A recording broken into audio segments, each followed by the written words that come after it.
আসসালামু আলাইকুম। আজকে অনেক দিন পর হঠাৎ একটা ভিডিও করছি।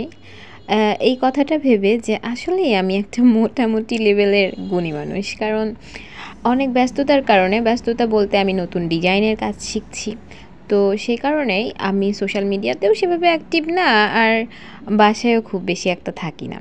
আর থাকলেও টিউশনি আর পড়াশোনা নিয়েই ব্যস্ত থাকি। তো আমার আজকে সন্ধ্যা থেকে মনে হচ্ছে আমি অনেক দিন থেকে কোনো রান্না করি নাই, অনেক দিন থেকে কোনো কিছুই করি নাই, কোনো কিছুই না, কোনো কাজ বা কোনো কিছুই নাই, করি নাই।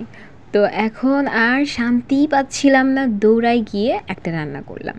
এই তো সাবুদানার পায়েস রান্না করে মনে হচ্ছে এতটা শান্তি পাচ্ছি।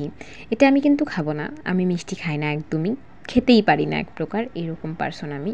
কিন্তু আমি বানাইছি, দুই একবার টেস্ট করব, আব্বুকে খাওয়াবো, কিন্তু তাও প্রশান্তি। আর সেই প্রশান্তি নিয়ে প্রতিদিনের মতো স্টুডেন্টদের দেওয়া ফুল দিয়ে সুন্দরভাবে একটা সেট আপ রেডি করে পড়তে বসে গেলাম।